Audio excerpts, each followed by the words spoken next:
नमस्कार। ये है कहानियों का संसार किस्सा कहानी। किस्सा कहानी में मैं हूँ भारती कुमारी। हाजिर हूँ आप सबके लिए लेकर आप सबका प्यारा उपन्यास परिणीता। आज परिणीता का आखिरी भाग। पिछले भाग में आपने सुना कि लेखक ने फिर से शेखर के अंतर्द्वंद का वर्णन किया है। बहुत ही अच्छे ढंग से वर्णन किया है। शेखर मन में सब कुछ सोचता है, अपने और ललिता के रिश्ते के हर पहलू के बारे में विचार करता है। इस आत्ममंथन में वो खुद को भी दोषी पाता है। कुछ वो दोषी है, कुछ समाज दोषी है, कुछ समाज के बनाए नियम ऐसे हैं कि वो ललिता को स्वीकार नहीं कर सकता, पर उसका हृदय कह रहा है कि वो ललिता के बिना रह भी नहीं सकता। पर उसका मन ये भी चाहता है कि ऐसा कोई बहाना निकल आए कि वो सारा दोष ललिता के सिर पर मढ़ दे। इसी अंतर्द्वंद से जूझते शेखर से मिलने आती है अन्ना काली और ललिता। अन्ना काली बताती है कि वो लोग यहाँ से जा रहे हैं। ये सुनकर शेखर एकदम सुन्न हो जाता है।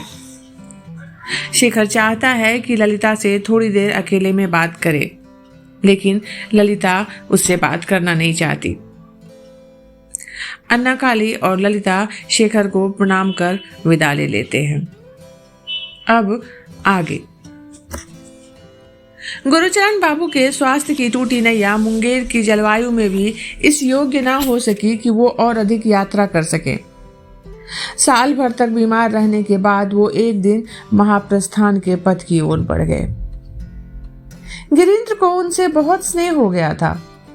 उसने पूरी कोशिश की कि वो स्वस्थ हो जाए, लेकिन उसकी सारी कोशिशें बेकार हो गईं। अपने अंतिम समय में गुरुचरण ने गिरीन्द्र का हाथ थामकर आंसू भरे नयनों से प्रार्थना की थी कि वो उनके परिवार को मझधार में ना छोड़े, उनके परिवार का ही एक सदस्य बन जाएं, ताकि वो परलोक में कष्ट ना पाए। गिरीन्द्र ने भी सच्चे मन से उन्हें वचन दिया था कि वो उनके परिवार से कभी विमुख नहीं होगा। गिरीन्द्र के इस वचन से गुरुचरण बाबू के तप्त हृदय को बहुत सुख संतोष मिला था।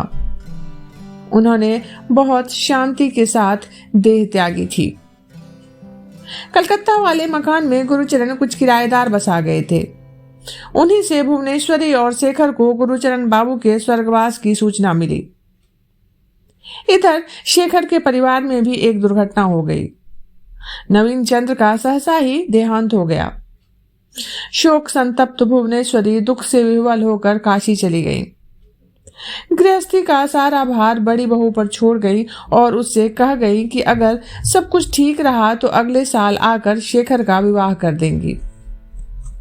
ये नया संबंध भी नवीन चंद्र ने ही निश्चित किया था।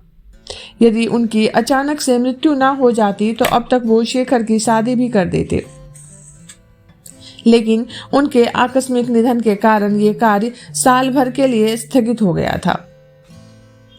साल पूरा होने पर लड़की वाले आए और शेखर को आशीर्वाद देकर इसी महीने विवाह की तिथि निश्चित कर गए। शेखर से हाथ जोड़कर प्रार्थना कर गए कि शीघ्र ही वो काशी जाकर अपनी मां को ले आए।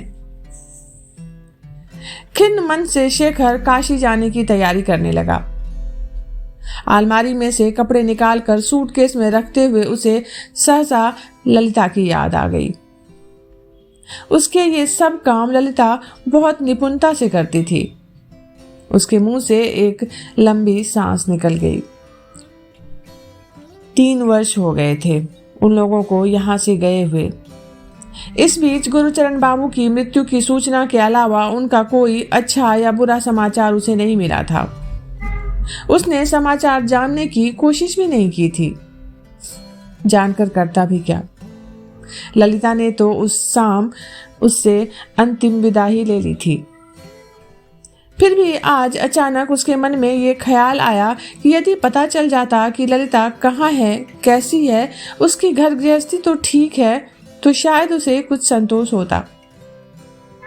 गुरुचरण बाबू के मकान में जो किराएदार रहते थे वे मकान खाली कर कहीं और चले गए थे।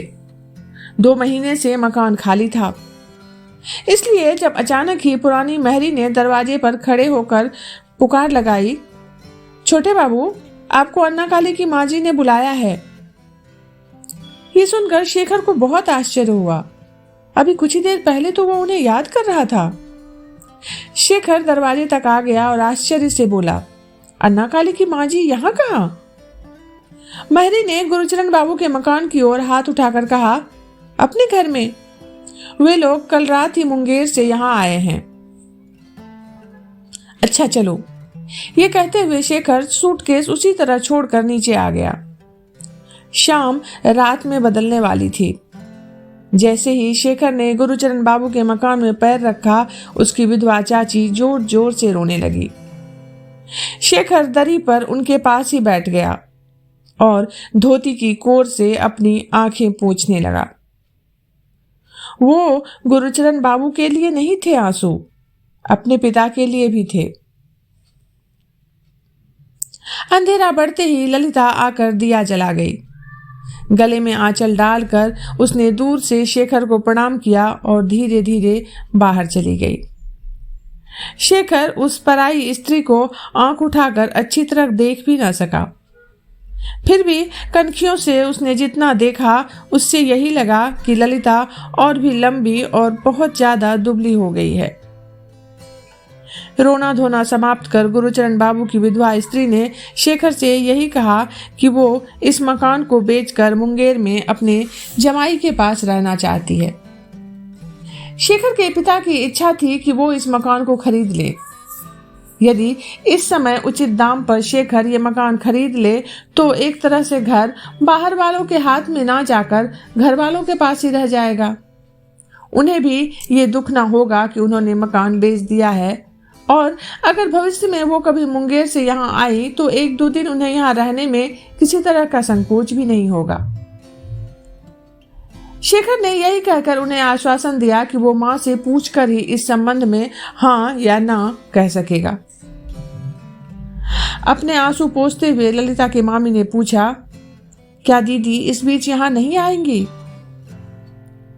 यहाँ पर बता दूं कि ललिता की मामी दीदी भुवनेश्वरी के लिए कह रही है। भुवनेश्वरी यानी शेखर की माँ।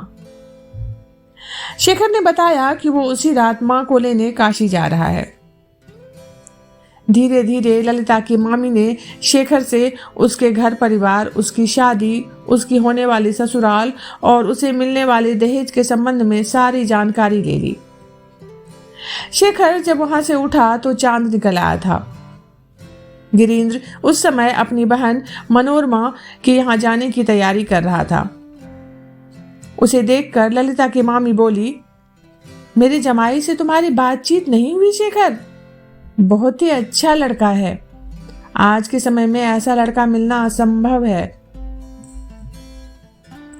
शेखर ने जल्दी से कहा, इस बात में तो मुझे रत्ती भर भी शक नहीं है कि इससे अच्छा लड़का नहीं मिल सकता। और रही बातचीत, वो तो मेरी कई वर्ष पहले हो चुकी है। ये कहते कहते शेखर बाहर निकल गया। बैठक के सामने वो ठिठक गया। अंधेरे में दरवाजे की आड़ में ललिता खड़ी थी। शेखर को देखकर वो धीरे से बोली, सुनो, माँ को लेने क्या आज ही जा रहे हो? शेखर ने कहा, हाँ, आज ही रात। ललिता ने पूछा, माँ ठीक तो है ना?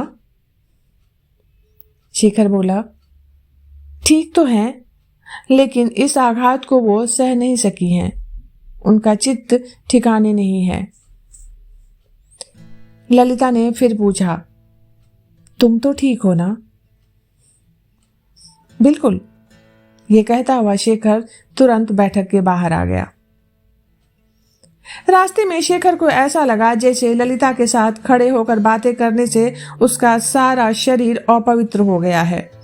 उसे अपने आप से घृणा होने लगी। घर पहुंचकर उसने किसी तरह सूटकेस पैक किया और सोफे पर लेट गया। गाड़ी छूटने में अभी देर थी। लेटे लेटे वो ललिता के विषय में सोचने लगा और मन में घृणा के दहकते अंगारे भरने लगा। उसकी दृष्टि में ललिता धोखेबाज थी, उल्टा थी। उसकी मामी ने बात करते समय यह भी बताया था कि लड़की की शादी बहुत आनंदपूर्ण अवसर पर नहीं की गई, इसीलिए शेखर को निमंत्रण नहीं दिया गया था। वैसे ललिता ने तो बहुत कहा था कि तुम सब लोगों को निमंत्रण भेजा जाए।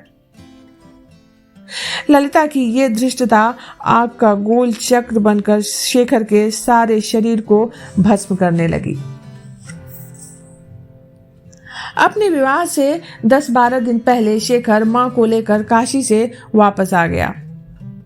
3-4 दिन बाद एक दिन सुबह सुबह शेखर मां को आवाज लगाता हुआ कमरे के अंदर घुसा तो ललिता को भुवनेश्वरी के साथ फर्श पर बैठकर कुछ काम करते देख वहीं ठिठक गया। ललिता जो कुछ कर रही थी उसने उस काम को वहीं रोक दिया और मुंह नीचा कर कालीन को देखने लगी।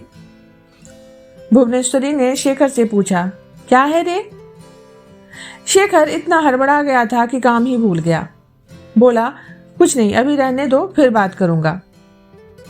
कहते कहते वो कमरे से बाहर हो गया। ललिता का चेहरा तो उसे नहीं दिखाई दिया, लेकिन जाते समय उसकी दृष्टि ललिता के दुबले पतले हाथों पर जरूर पड़ गई थी। दोनों हाथ सूने थे, उनमें सिर्फ कांच की 2-2 चूड़ियां पड़ी हुई थी। शेखर तिरस्कार भाव से हंसते हुए अपने आप से बोला, अच्छा ढोंग रचाया है इसने। ये बात शेखर ने इसलिए कही थी क्योंकि उसे मालूम था कि गिरीन्द्र बहुत पैसे वाला है। ऐसे धनी व्यक्ति की पत्नी गहनों से ना लदकर कांच की 2-2 चूड़ियां ही हाथ में डालती हो तो इसका मतलब यही है कि इस तरह ढोंग कर भुवनेश्वरी के मन में करुणा जगा रही है। जिस ओर ललिता बैठी थी उस ओर देखकर शेखर बहुत उपेक्षा के साथ हंसा। उसी शाम शेखर नीचे उतर रहा था और ललिता उसी मंद गति से ऊपर जा रही थी। ललिता को देख शेखर जल्दी जल्दी सीढ़ी उतरने लगा। ललिता एक और दीवार से सटकर खड़ी हो गई। जैसे ही शेखर उसके निकट आया उसने बहुत ही संकोच के साथ धीमे स्वर में पूछा, सुनो, मुझे तुमसे एक बात करनी है। मुझसे? शेखर ने आश्चर्य के साथ पूछा। हाँ, तुमसे, ललिता ने बहुत ही मृदुल स्वर में कहा। मुझसे तुम्हें क्या बात करनी है? शेखर ने जैसे उसे झिड़की दी और पहले से भी तेज कदमों से खटखट करता हुआ सीढ़ियां उतर गया। ललिता स्तब्ध खड़ी रही, पता नहीं कितनी देर, फिर एक छोटी सी सांस छोड़कर ऊपर चली गई। दूसरे दिन शेखर अपने दीवान खाने में बैठा अखबार पढ़ रहा था कि उसने देखा गिरीन्द्र अंदर आ रहा है। शेखर को बहुत आश्चर्य हुआ। गिरीन्द्र ने हाथ जोड़कर उसे नमस्ते की और पास पड़ी कुर्सी पर बैठ गया। शेखर ने नमस्ते का उत्तर दिया और अखबार मोड़कर एक ओर रख दिया। वो उत्सुकता से गिरीन्द्र की ओर देखने लगा कि वो आखिर करने क्या आया है। कुछ देर की चुप्पी के बाद गिरीन्द्र ने एकदम बात छेड़ दी। कहने लगा, मुझे माफ कीजिएगा, मैं आपको सुबह सुबह ही तकलीफ देने आया हूं, क्योंकि काम जरूरी था इसलिए आना पड़ा। मेरी सास ने आपसे शाम बात की थी, आपको याद होगा। वो अपना मकान आपको बेचना चाहती हैं। उन्होंने संदेश भिजवाया है कि अगर आप जल्दी ही इसकी कुछ व्यवस्था कर दें तो बड़ी कृपा होगी। वो इसी महीने मुंगेर लौट जाना चाहती हैं। गिरीन्द्र को देखकर शेखर को बेचैनी होने लगती थी। आज तो वो स्वार्थवश आया था, इसलिए उसकी बातें भी उसे बिल्कुल अच्छी नहीं लगी। बहुत ही रूखे स्वर में उसने गिरीन्द्र से कहा, आप जो भी कह रहे हैं ठीक है, लेकिन पिताजी के ना होने पर भैया ही असली मालिक हैं।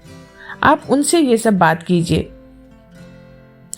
गिरीन्द्र ने मुस्कुराकर जवाब दिया, ये बात तो हम सबको मालूम है, लेकिन मेरी प्रार्थना थी कि अगर आप ही भैया से कहें तो ठीक होगा, वो मान जाएंगे। शेखर के स्वर का रूखापन बिल्कुल कम नहीं हुआ। वो उसी तरह बोला, आपके कहने से भी भैया मान जाएंगे। उस तरफ के अभिभावक आप हैं, हमारी तरफ के भैया, मैं तो बीच में कहीं नहीं आता। गिरीन्द्र ने कुछ सोचते हुए कहा, अगर मेरे कहने से ही ये समस्या सुलझ जाए तो मैं भी कह सकता हूँ, लेकिन कल दीदी कह रही थी कि अगर आप इस काम को हाथ में लें तो ये काम आसानी से हो जाएगा। शेखर अब तक दीवान पर अधलेटा हुआ लापरवाही से बात कर रहा था।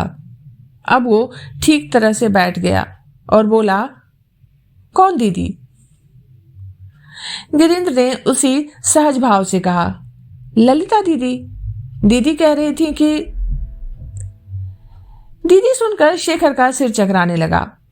आगे का एक भी शब्द उसके कान में नहीं पड़ा।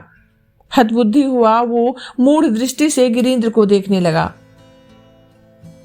शेखर की ऐसी दृष्टि देखकर गिरीन्द्र चुप हो गया। अचानक से शेखर ने प्रश्न किया, मुझे इस तरह पूछने के लिए क्षमा कीजिएगा गिरीन्द्र बाबू, लेकिन क्या आपका विवाह ललिता के साथ नहीं हुआ है? ये सुनकर गिरीन्द्र ने दांतों तले जीभ दबा ली और बोला, राम राम, क्या बात कर रहे हैं आप? आप तो उनके घर में सभी को जानते हैं। मेरा विवाह तो अन्ना काली के साथ हुआ है। लेकिन अन्ना के साथ तो आपके विवाह की बात नहीं थी, शेखर ने फिर से आश्चर्य में पूछा। गिरीन्द्र ने कहा, ठीक कहते हैं आप, अन्ना के साथ मेरे विवाह की बात नहीं थी, लेकिन गुरुचरण बाबू मरते समय मुझसे अनुरोध कर गए थे कि मैं और कहीं शादी ना करूं, नहीं तो यह परिवार बेसहारा हो जाएगा। मैंने भी गुरुचरण बाबू को वचन दिया था। उनकी मृत्यु के बाद दीदी ने मुझे सब बातें समझाकर बतलाया कि उनका विवाह हो चुका है और उनके पति जीवित हैं। हालांकि ये बात कोई नहीं जानता। कोई भी दूसरा व्यक्ति शायद इस पर विश्वास नहीं करेगा, क्योंकि किसी ने उनके पति को नहीं देखा है। लेकिन मैं दीदी को कई वर्षों से जानता हूं। मैं उनकी किसी बात पर अविश्वास नहीं कर सकता। और फिर विवाहित स्त्री के साथ दोबारा विवाह कैसे किया जा सकता है? लेकिन सुनिए, ये आपको क्या हो गया है? आपकी आंखों में आंसू क्यों आ गए? गिरीन्द्र ने शेखर की ओर देखते हुए आश्चर्य से पूछा। शेखर की दोनों आंखें आंसुओं से भर उठी थी। गिरीन्द्र के सामने ही उसके आंसू बह निकले। शेखर को कुछ भी होश नहीं था। उसे यह भी ध्यान न आया कि किसी पुरुष के सामने दूसरे पुरुष का अपनी कमजोरी प्रकट करना बहुत ही शर्म की बात होती है। गिरीन्द्र चुपचाप बैठा शेखर को रोते हुए देखता रहा। संदेह तो उसके मन में पहले से ही था। आज वो दृढ़ हो गया कि शेखर ही ललिता का पति है। शेखर ने आंसू पोंछे और भर्राए स्वर में कहा, लेकिन गिरीन्द्र बाबू, आप तो ललिता से प्यार करते थे। गिरीन्द्र के खिले हुए चेहरे पर अवसाद की एक हल्की सी छाया आ गई, लेकिन जल्दी ही वो मुस्कुराने लगा। फिर रुक रुक कर सोचते हुए बोला, इस सवाल का जवाब देना आवश्यक नहीं है शेखर बाबू। और फिर जैसा मैं अभी अभी कह चुका हूं कि किसी को कितना भी प्यार क्यों ना करे, वो जानबूझकर किसी विवाहिता स्त्री से किसी की अमानत से विवाह नहीं कर सकता। खैर, जाने दीजिए। मैं उम्र में छोटा हूं। अपनों से बड़ों के संबंध में इस तरह की चर्चा करना मेरे लिए उचित नहीं है। ये कहकर गिरीन्द्र मुस्कुराता हुआ उठ खड़ा हुआ और चलते हुए बोला, मेरे अनुरोध की रक्षा कीजिएगा शेखर बाबू। हो सके तो बड़े भैया से बात कीजिएगा। मैं फिर आऊंगा। नमस्कार। निर्विकार भाव से गिरीन्द्र बाहर निकल गया। पहले ही दिन से इस गिरीन्द्र के प्रति शेखर अपने मन में विद्वेष और तिरस्कार रखता आया था, और इस बीच तो उसका यह विद्वेष और तिरस्कार तीव्र घृणा में परिवर्तित हो गया था। लेकिन आज इसी गिरीन्द्र के उठकर जाते ही शेखर दीवान से उठकर जमीन से सिर छुआकर बार बार इस देवतुल्य नवयुवक को नमस्कार करने लगा। व्यक्ति चुपचाप कितना बड़ा त्याग कर देता है और किसी को बताता तक नहीं। किस तरह हंसते हंसते अपने दिए वचन का पालन करता है, चाहे ऐसा करने में उसे कितनी ही तकलीफ क्यों ना हो। ये बात शेखर ने अपने जीवन में आज पहली बार देखी।